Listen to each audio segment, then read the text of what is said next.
Welcome to week 4 of the Dream Design Do Life Masterclass. Today's topic is, what do I need to have what I want? We're going to talk about how to identify resources to live your dream life. We're going to talk about developing communication skills to build networks. We're going to talk about building your tribe, identifying risks, and lastly, developing contingency plans. Identifying resources. So when we talk about resources, I'm talking about skills, time, people, location, materials, and money. So I want to talk about using what's in your hand. When you think about what's in your hand, the first thing I want you to think about is your skill set. What do you have that you can utilize? What special skill sets do you have? So our example today, how many of you guys know who this guy is?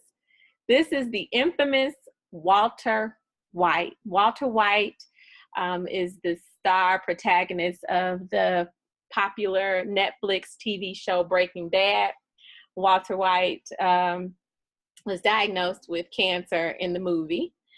He was a high school chemistry teacher, and he was a family man.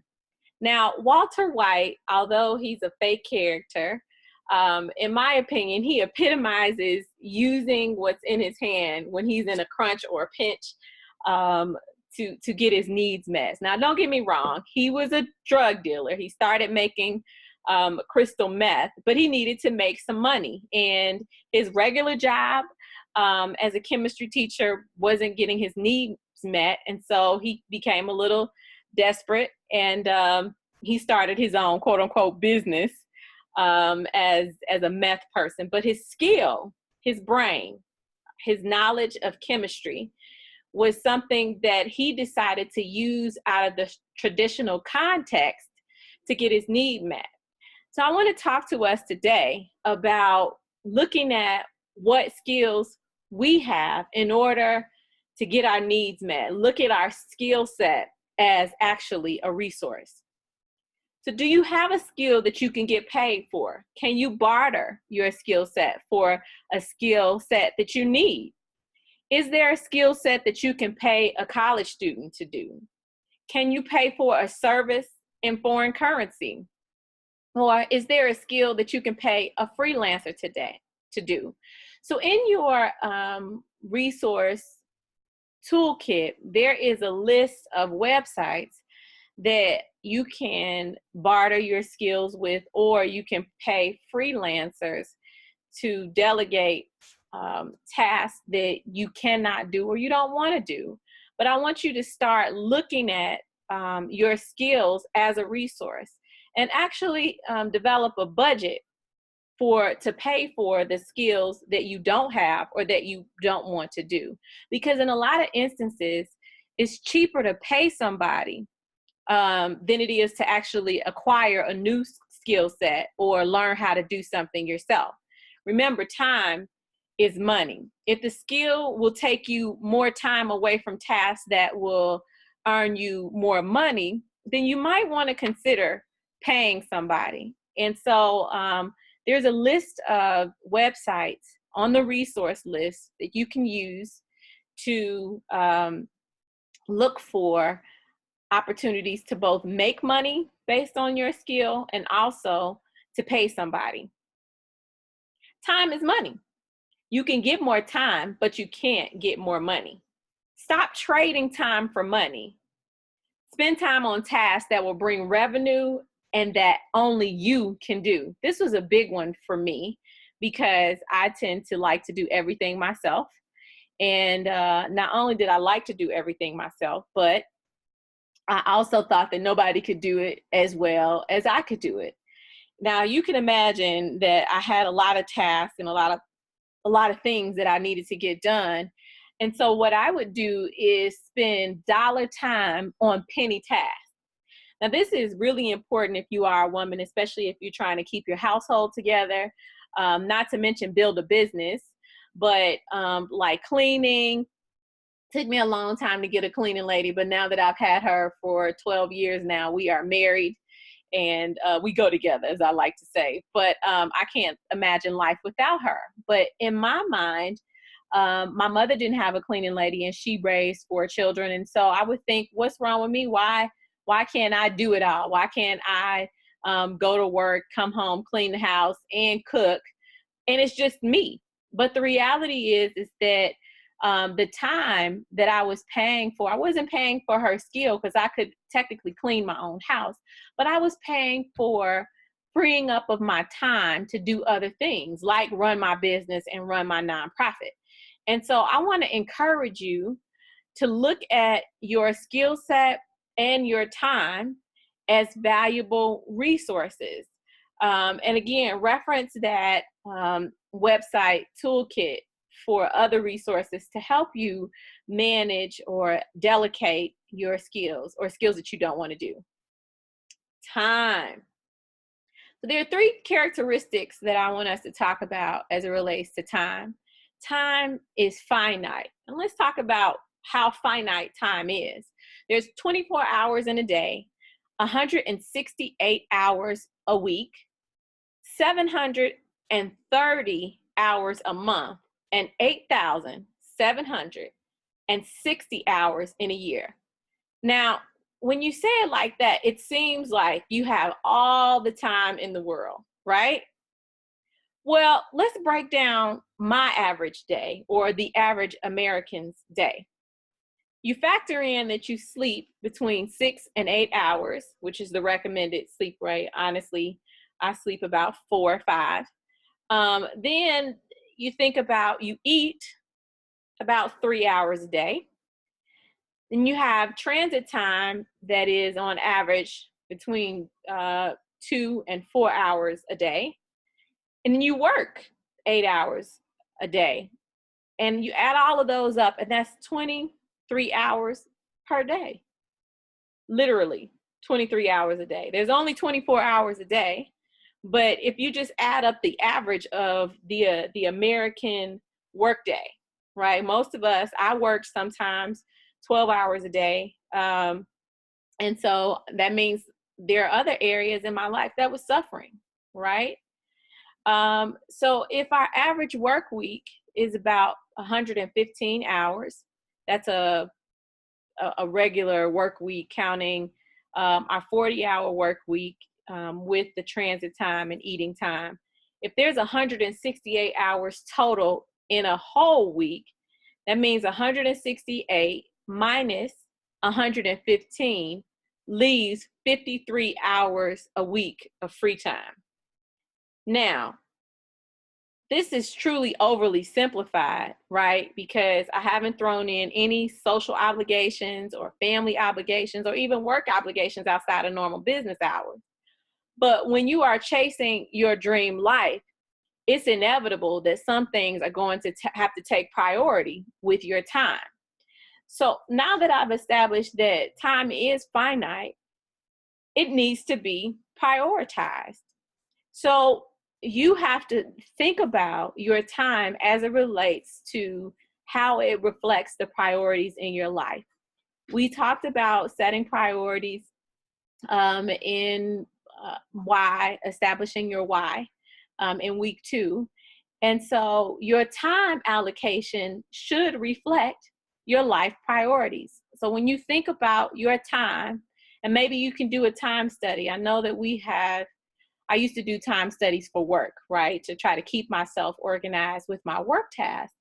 But I think it's invaluable in doing a time study when looking at how you spend all of your time in your life. And so I actually listed a couple of different apps and websites that help you manage your time in your resource kit. So when you have an opportunity, I want you to take a look at those and maybe commit to doing your own time study. And lastly, time needs to be managed. And what I mean by managed is, we all get caught up in getting invited certain places and we say yes. At least for me, I used to say yes to everything that I got invited to because I didn't want people to think that I was rude or that I didn't want to come. But the reality is that I needed to manage my time better, because I would say yes so much that I was always running late, and I really did not give my attention to the things that I wanted to, that actually were priorities for me. And so I was constantly reevaluating how I was spending my time and what I was saying yes to. So I want you to commit to, as you are designing your dream life, prioritizing your time, and managing your time, realizing that your time is finite and that you're going to have to, at some point, set up boundaries around when you say yes and when you say no as it relates to your time.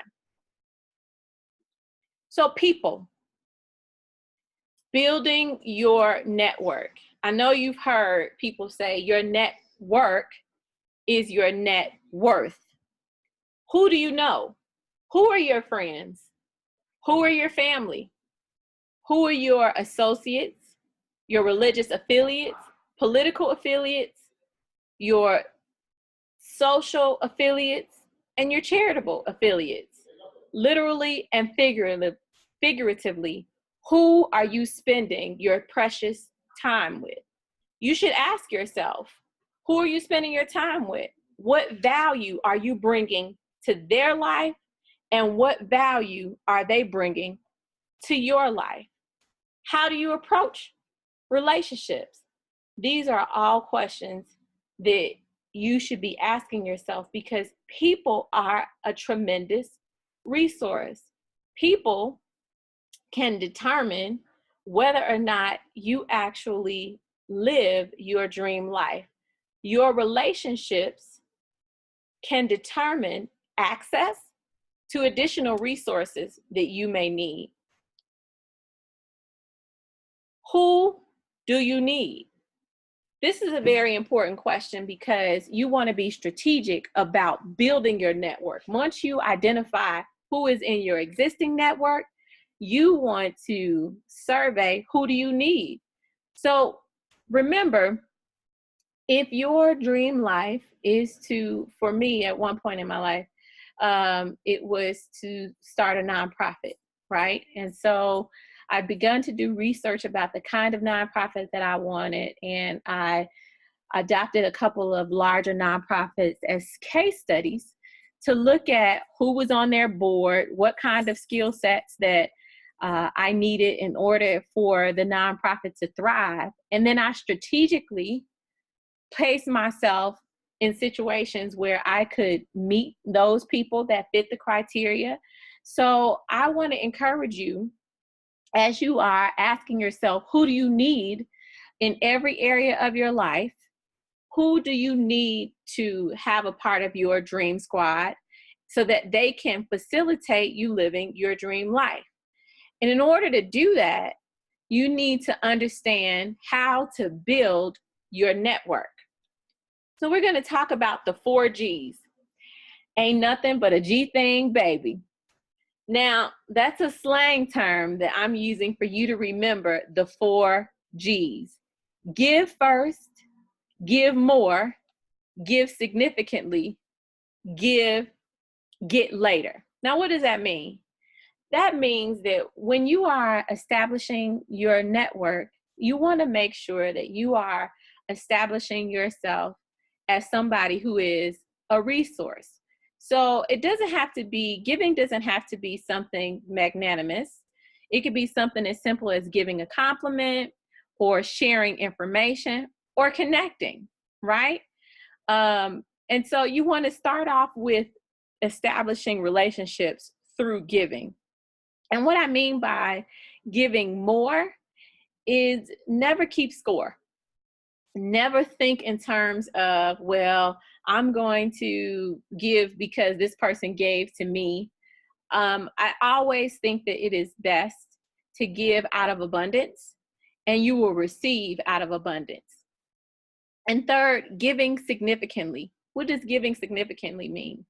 Giving significantly means figuring out how what you have to offer the other person can meet their need or close a gap in their need. So for example, let's say I meet a young lady who has an interest in starting grad school, and she has an interest in becoming a nurse practitioner. And one of my degrees, actually two of my degrees, are in nursing. In giving to her, I'm not going to talk to her about my friends who are lawyers, right?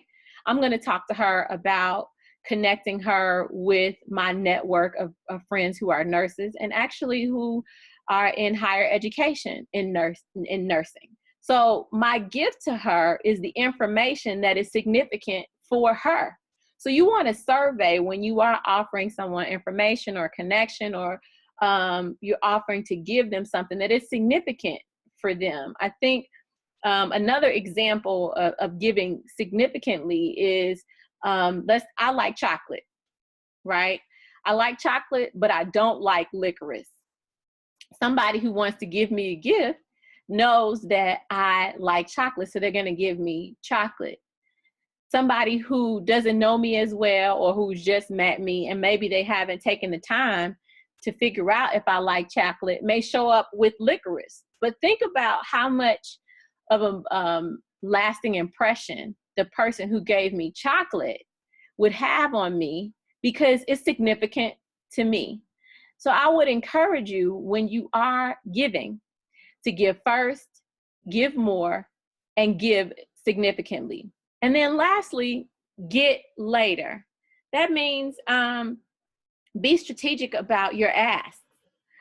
Because we are living in a society where people feel like they're constantly being taken advantage of or bombarded, I think that it is wise to get later and be strategic about how you ask and when you ask. So an example that I wanted to talk about was one of my now girlfriends that I met probably maybe about 6 years ago. She had just moved to Chicago. She was in the military for a long time. She's a dentist. And I actually met her through a mutual girlfriend of mine. And I met her going out to dinner one day, and we hit it off. She was new to Chicago, and I decided that I was going to show her around, take her to different events, and just really make sure that she had a nice summer in Chicago, because she didn't know anybody. So I introduced her to my friends. I invited her out, and we developed a relationship. And so a year later, she moved to Atlanta. And in that same year is when I was starting my nonprofit. Now, she and I, we're pretty close. We became pretty close friends. We talk probably once every other month or once a quarter. But one day she called me and she said, "Hey, aren't you raising money for your nonprofit?" And I said, "Yes, I am." And she said, "Well, I would like to make a donation." And her donation was $10,000. Now, my example in giving to her was my initial reasoning for spending time with her was, just because I felt like she needed companionship while she was in a new city, and I'm, that's my personality. I love to take people out, but I also realized that we shared some things in common. And so I would do little things like give her books whenever I would see something that I thought she liked. I had no idea that what I failed to mention is that I sent out a sponsorship letter via email when I started the nonprofit a year or so later. And I had no idea that she would respond the way that she did with the amount of money that she did.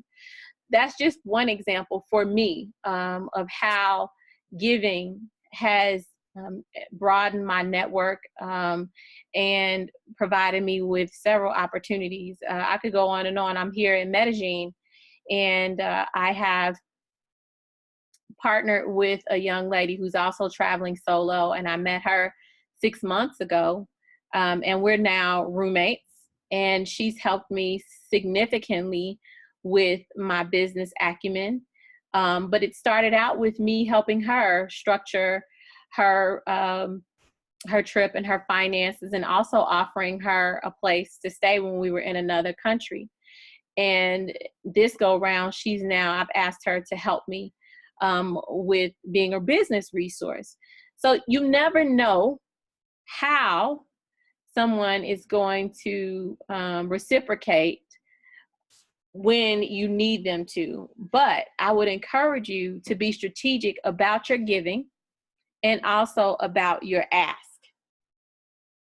So communication skills, making eye contact, authenticity, authenticity, authenticity. I cannot stress enough how important it is to be yourself. You got to be yourself. Nobody can be you better than you. That's a Dr. Seuss quote. Active listening. Active listening is a biggie because most people listen to respond instead of listening to understand. So I would highly encourage you to learn to listen actively, to understand, and not to respond. Responsibility. Understanding that you as a person that is in communication is responsible for your messaging. That means your language. What are you saying? How are you saying it? 90% of communication is nonverbal skills. So you have a personal responsibility to survey how you are communicating. And then also repeating. This took me a while to really understand the importance of this as an adult. What I've found very valuable is to repeat in my own words what I heard the other person say, and commit to doing that over and over again until what I repeat reflects what the other person meant to communicate. Because a lot of times we hear something that the other person didn't say, or we read into or understand something that the other person said, and it's not what they meant. And so this last step of repeating back what you hear can really help you understand and be a better communicator. So remember, eye contact, authenticity, active listening, responsibility, and repeat. So let's talk about networking 101. Number one, be inquisitive. When you meet somebody, you might want to talk to them about their family, their pets, their hobbies, and careers. People love to talk about themselves, right? And so people will remember how they felt when they left you, how you made them feel. And the best part of helping people to feel good is to provide them space to share things that they love or that they like. And most people love to talk about their family, their pets, their hobbies, and lastly, their careers. I'm gonna tell you a little bit of story about why I put career last, because I've often heard here in recent years that, especially men and women, when you are at networking events, that people ask right away, so what do you do? And it's starting to feel like people are more interested in what you do than who you are. Nobody wants to feel like they are a utility. So because that is very popular in today's culture, you want to set yourself apart. You want to approach networking and relationship building from a place of inquisitiveness and authenticity.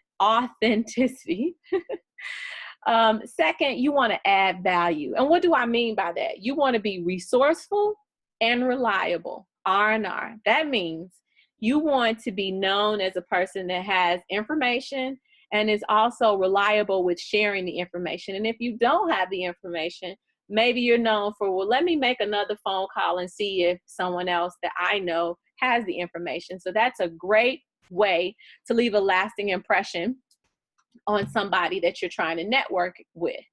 Number three, be memorable. Now, how can I be memorable, Mabel? I'm an introvert. I'm not very outgoing.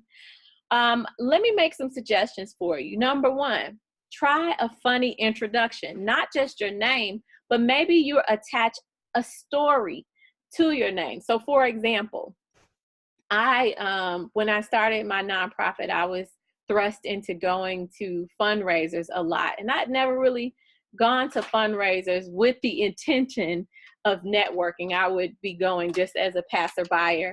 But in this instance, I would commit to meeting 5 new people at these fundraising events. And so my funny introduction was, hi, my name is Mabel. And, you know, I wanted to be a doctor when I was growing up, but it turns out that I'm a nurse, but I'm a nurse that does not like to touch people. I have not touched people in I don't know how many years. Have you ever met a nurse that doesn't like to touch people? And usually they get a chuckle out of the nurse that doesn't want to touch people. And I tell a funny story about how I don't want to be intimate with nobody's body fluids or anything like that. And so my nonprofit was about, or is focused on, exposing young girls to healthcare careers. And so I use that as a segue to say that I'm a living testimony that even though I don't want to touch people and I don't like people's body fluids, that I can still practice as a nurse, and kids need to see me, or people need to see me. So that was my funny introduction. But the goal is to have an introduction that you're confident and you're comfortable with, and something that is unique about you. These things help you to be memorable. And then number 4, be easy to contact, right?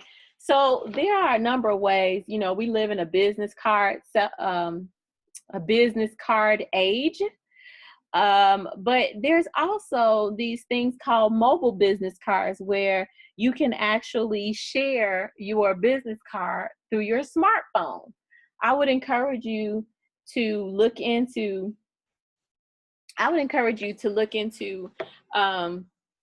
looking into a mobile business card, right? So not just a business card. And if you do decide that you want to use a business card, maybe you could print something funny on your business card. How can you make your business card or your contact information stand out?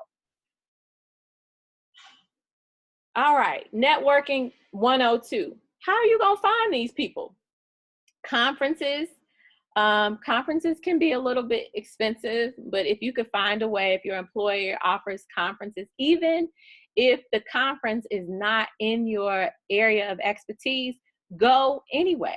You can always meet people. You can always benefit from growing your network. Retreats are an awesome way to kill 2 birds with 1 stone. You can fortify yourself, but then also connect with like-minded individuals with similar value systems. And then events. There's networking events, happy hours that you can attend that are nice for networking. And then lastly, my favorite, fundraisers for charity is always a nice time to also kill 2 birds with 1 stone, which is give back, but also build your network. And in each of these instances, other than the conferences, but the retreats, the events, and fundraisers, it also gives you an opportunity to network with individuals that share similar value systems or hobbies as you do. So it makes it a little bit easier to connect. That's a way that you can also build your tribe, because your tribe is a reflection of you. All right, so let's talk about location. You want to ask yourself questions about your identifying the location or what you need in a location to have your dream life. Is there opportunity in the location? Is it affordable for you? Is it accessible? What's the social climate? What's the political climate? Is your family going to be happy there? How is the weather?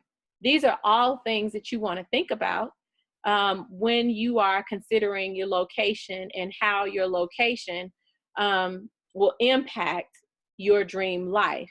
Now, you could be like me and be location independent, but I still have certain criteria about my personal conveniences and what I would like. And actually, 4 of them are pictures on this slide. I love, love, love trees. So I committed to myself that in order for me to continue to be motivated to work hard, I needed to be around trees. I like coffee shops. I like cafes. And so I like to walk. I've decided that I don't ever need to own a car again, but I do like to live in walking communities with lots of cafes and boutiques. And so I want to, that's a criteria for me. And then affordability. I don't want to work hard and be house rich ever again, right? So it's important that the location that I live in, the location that I do business in, meets the criteria of affordability, trees, has cafes, and is accessible to my family.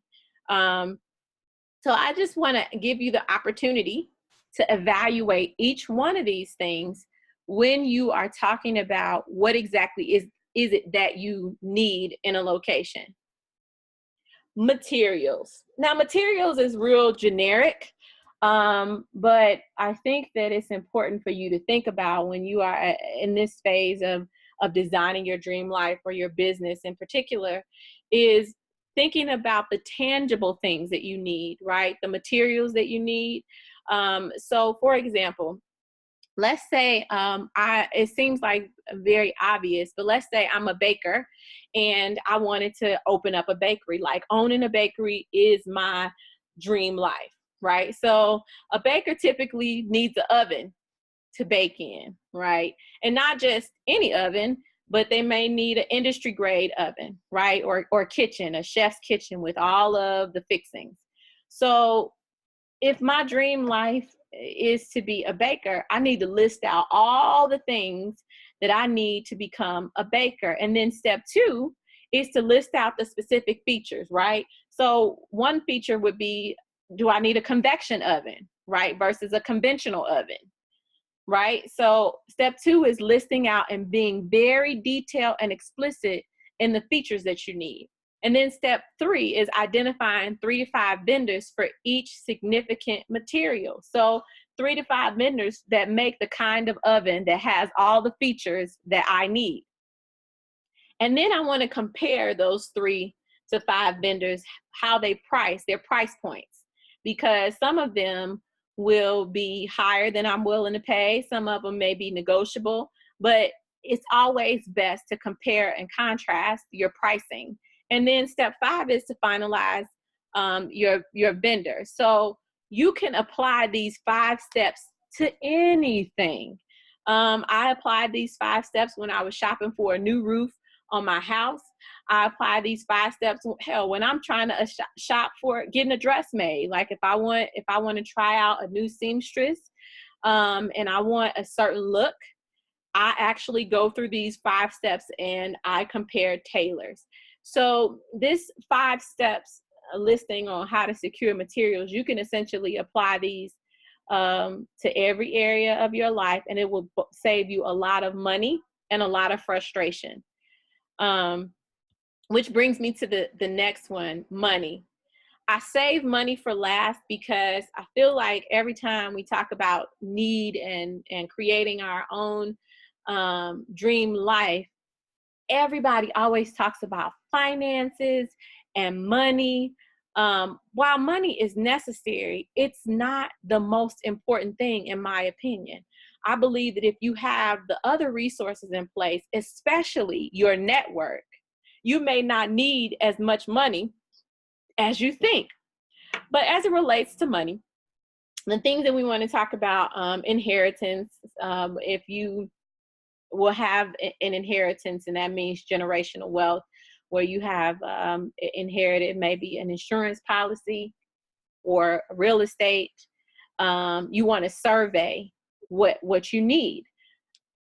The ways that you can do that, or the ways that you can evaluate that, is make a list. If you know if you are anybody's beneficiary, you need to know that. I think it's so funny when we see in the movies, people are like, yeah, you had this aunt that left you all this money, this long lost aunt, or, a cousin, and so died.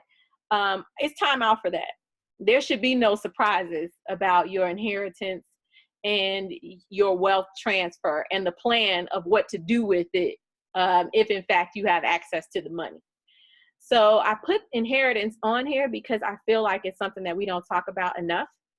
And I'm not going to spend a whole lot of time on inheritance, but I definitely want you to put it on your list to evaluate your own personal inheritance, both what you believe you are entitled to and also what you plan to leave as a legacy to the people in your life. Now, your earned money, we talked about before, that's your job, that's your career, that's money that people pay you to do things, right? And so how does that tie into what kind of money do you plan to earn? How are you going to earn that money? If you set a goal that you want to earn $50,000 this year, break down the $50,000 into quarters, right? So that's like $12,000, I believe, a quarter almost, or a little bit more. My math is not that great. But you should have a plan on how your earned money is going to work toward living your dream life. There's nothing worse than earning money and not having a plan for it. That's money that you are just throwing out the window. So I want to encourage you, as you are looking at determining how much money you need to earn in order to invest and fund your dream life, to make sure that you have a plan for it. Also, grants. There are a lot of grants, both federal grants, local grants that you can apply for based on specific criteria. I would say do not rule out opportunities for grants. This takes some research. Google is your best friend. Again, it goes back to that thing I talked about as far as your skill set. If you are a minority, if you are a woman, if you have special skill sets, like if you work in technology, if you work in medicine, if you work in social services, there are all kinds of opportunities with specific criteria for you to apply, where you can apply for grants. So I want you to make grants a part of your money pie. And then lastly, sponsorships. Sponsorships is when you have a proposition or a proposal, and you approach businesses to sponsor your dream. So for example, I have Discover Her, and I'm in the midst of planning our first annual Discover Her Life International Women's Retreat. And so I am approaching different large businesses that I believe their brand coincides with the Discover Her Life brand, so that to see if they would be interested in sponsoring the Discover Her Life Women's Retreat. Now, what's interesting about sponsorship is that when we think about sponsorship, we usually think about these big names. You see their names printed when you go to festivals, but the reality is that you could be a brand ambassador. That's one person that you decide, you approach a company and say, hey, I like what you're doing. I like what your brand says. I would like to be a brand ambassador. Are there any opportunities for me to be a brand ambassador? So don't forget that sponsorship is a viable option for you. And then lastly, your investments.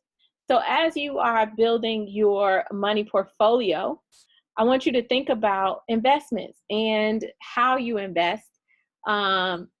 We talked about that in week 2, I believe. But thinking about how your investments are going to correlate with your larger money plan, right? And so when you're thinking about your dream life and your investments, are you making short-term investments? Are you making long-term investments? Are you looking to invest in a 401k or for retirement, which is a long ways away?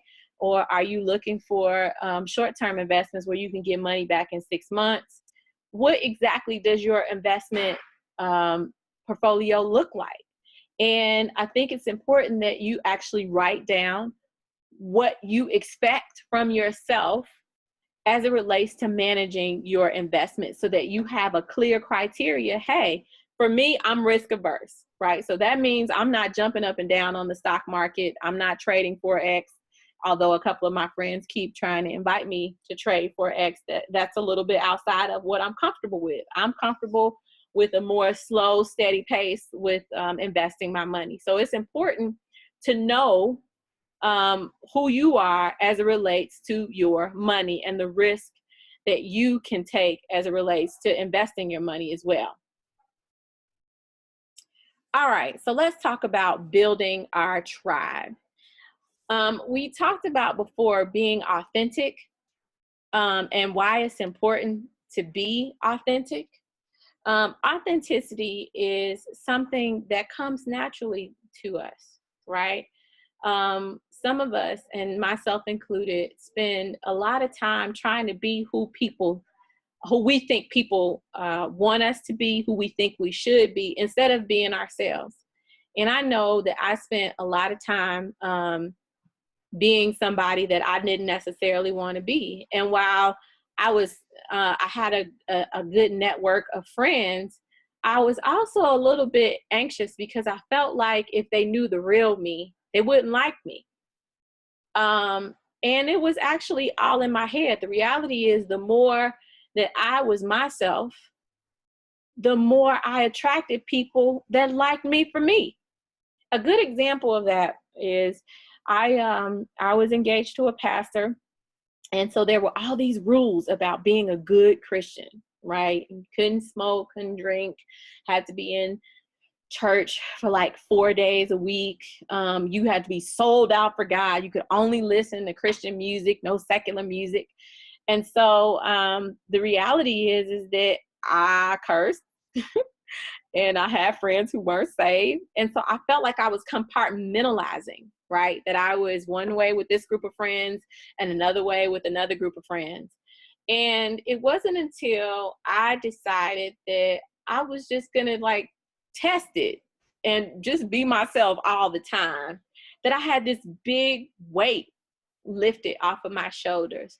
And so that brings me to the point that I started to attract more people that were like me, that were saved, that liked to drink, that went to church. They were just as passionate about their relationship with God, but they reflected who I was. And before I gave myself permission to just be myself, I had never really spent time with people like me. So I want to encourage you to be authentic, because when you are authentic, you attract people who are like you, and your authenticity gives way or provides way to consistency.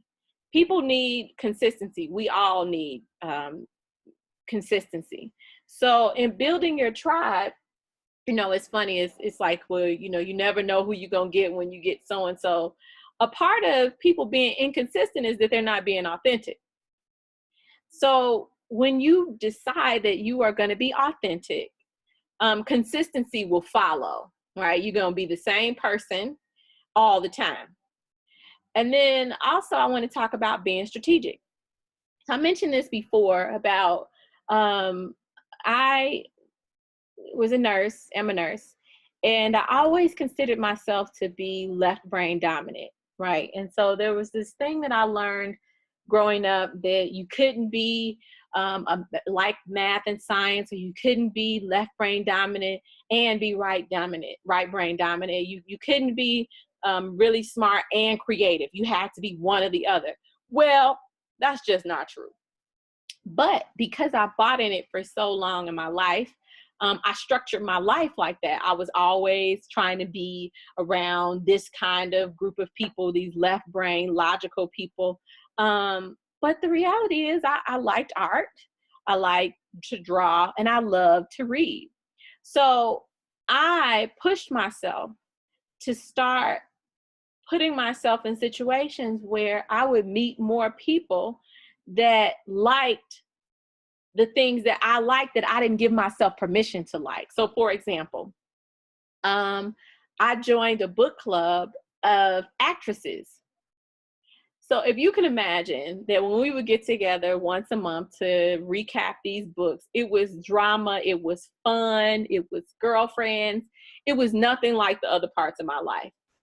And I strategically placed myself in this group with this group of women who were the complete opposite of my personality type, because I wanted the space for my creative side to flourish, and I was not allowing it to flourish in the other parts of my life. So I was very strategic about joining the book club and also being consistent with attending the book club, knowing that the people in the book club were much different than I am. But we formed lasting friendships. These ladies are still my friends to this day. We support each other whenever they have plays and events. I'm always there, and they show up for me as well. So I want to encourage you to be strategic, to diversify your network and your tribe. Next is intentional. I think that it's not a far reach to say that you should be intentional, especially the older you get, about who you allow in your circle. You want to be intentional about who you give access to yourself, because again, as I said in previous slides, you don't have a lot of time. So you don't want to waste your time and your friendship on individuals that are not going where you're going, who don't have your best interest at heart, who are not depositing anything in your life, or who you can't deposit things to. So I just want to remind you to be intentional. And then next is resources. Again, I can never say this enough, that when you have a need, you should be looking within your network, right? It's time out for the days that I need a lawyer, I need a doctor, I need an accountant, that I don't have anybody in my network that can help me. Either they can help me or they know somebody who can help me.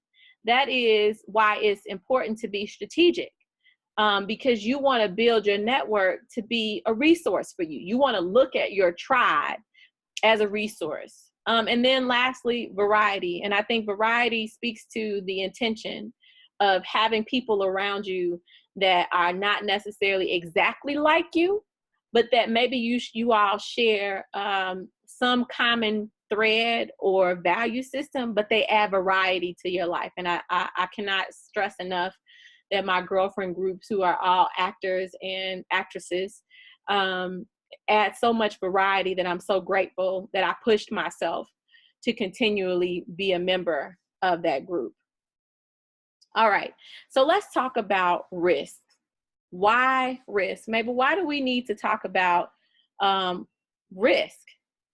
I think that we need to talk about risk because risk is inevitable, right? The definition of a risk or is an adverse event. We want to reduce the effects of adverse events in our lives, okay? So the idea is, when you're thinking about your dream life and how you want your dream life to look, you also want to think about, well, what can go wrong? Now let me just say the caveat here is, I'm not telling you to spend a whole lot of time going down the what if lane and talk yourself out of your dream life. That is not what I'm saying. What I am saying, though, is I want you to spend time thinking about alternatives or things that could potentially go wrong that you can plan for, right? So identifying the risk, and then think about assessing the probability of the risk actually happening, assessing the impact of whatever it is that it happens or the consequences, and then developing contingency plans. So if you reference the worksheets that I sent to you, there are some exercises on how to go through these 4 steps. Now, I do this for every area of my life. My brother teases me. He calls me a worrier. But let me just tell you that being a worrier in some regards makes me a fantastic project manager, because I am the queen of a contingency plan. So I would feel remiss if I did not have something in here that talked about identifying risk and planning for risk. So for example, even as I'm traveling around the world, before I left, my family was having a fit that I was traveling solo, right? And so they're like, well, what if something happened? What if you run out of money? What if you don't understand the language? Guess what? Those are all concerns. Those are risks, right? So in order for me to be able to do it anyway, I needed to address the identified risk. So what's the probability that I'm going to be somewhere that I don't know the language? Probably pretty high, right? Because I'm traveling from the western part of the world to the eastern part of the world and in between, right? So the probability is high. What's the impact of me not knowing the language? Well, I may not be able to communicate. I may be frustrated. So how am I going to deal with that? What's my contingency plan? Well, my contingency plan is that I'm going to sign up for Spanish classes or language classes wherever I go. I'm going to sign up for Duolingo to help me. I'm going to download Google Translator so that I can use it when I'm not connected to the internet, right? So that's a risk that I have a contingency plan for. Another risk that I have a contingency plan for is a financial emergency. So I don't know about you, but I've received emails over the years from people that saying my cousin is stranded in Nigeria, send money now.